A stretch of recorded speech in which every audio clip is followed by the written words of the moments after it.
मुझे एक बात बताएं, ये जो ग्रह हैं हमारे सूर्य, चंद्रमा, राहु, केतु जी, ये हमसे क्यों रूठ जाते हैं बार बार?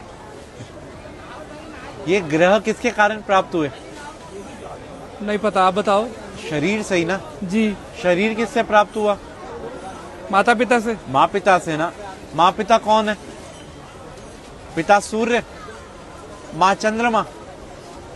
अच्छा। सारे ग्रहों की जो शक्ति है वो कहाँ से प्राप्त होती है? सूर्य से जी। चंद्रमा से जी।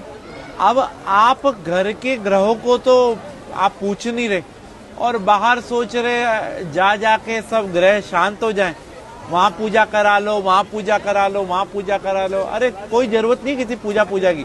अगर आप अपने माँ पिता को प्रणाम करते हैं ना और उनकी सेवा करते हैं तो आपको किसी भी पूजा की जरूरत नहीं है। मतलब जो बाहर दान पुण्य करता है, किसी गरीब को, किसी नीडी को खिला रहा है, और घर में माता पिता को नहीं पूछ रहा, तो कोई फायदा नहीं दान पुण्य का भी। क्या फायदा ये तो बताओ। और मंदिर गुरुद्वारे जाने का भी कोई फायदा कोई फायदा नहीं। भाई सबसे पहले भगवान कौन है? माता पिता। जिसने अपने माँ पिता की सेवा कर ली उसने सब कुछ जीत लिया। अगर वो अपने माँ पिता की सेवा नहीं कर सकते तो उनका कोई भी दान व्यर्थ है। आज जो गणेश जी अग्रसर हैं, सबसे पहले उन्हीं की पूजा होती है। क्यों? उन्हें ब्रह्मांड के 3 चक्कर की जगह माँ पिता की परिक्रमा कर ली थी। तो हम कैसे खुश कर सकते हैं अगर कोशिश करना चाहे कोई बच्चा? भाई अपने माँ पिता से पूछो उनको कहाँ जाने की इच्छा है। अगर आप कैपेबल हैं तो उनके साथ जाओ, उनको तीर्थ कराओ, उनको अच्छी अच्छी चीजें जो उनको पसंद हो वो खिलाओ, उनको उनके पसंद की चीजें ला के दो।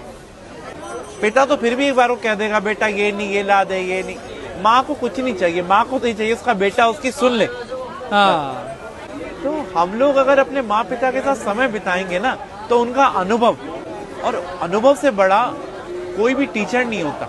और आज के टाइम में यही विपरीत हो रहे हैं सब।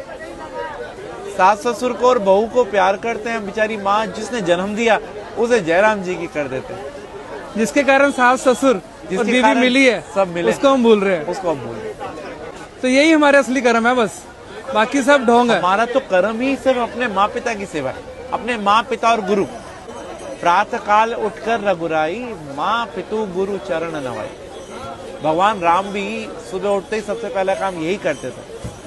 माँ पिता की सेवा हर एक मनुष्य ने करी और वो भगवान बना। अरे वाह। और फिर उसको कोई ना तो ग्रह तंग करेंगे और ना ही कोई पितृदोष होगा, और उसके पूर्वज भी खुश, सब कुछ खुश। तो राहु केतु फिर तभी आकर परेशान करते हैं। भाई राहु केतु कौन है?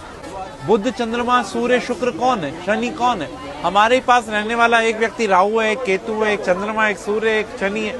तो हम इन सबको, भाई सबको तो नहीं मना सकते ना, लेकिन जो इनकी एनर्जी का केंद्र है उसको मना लो ना।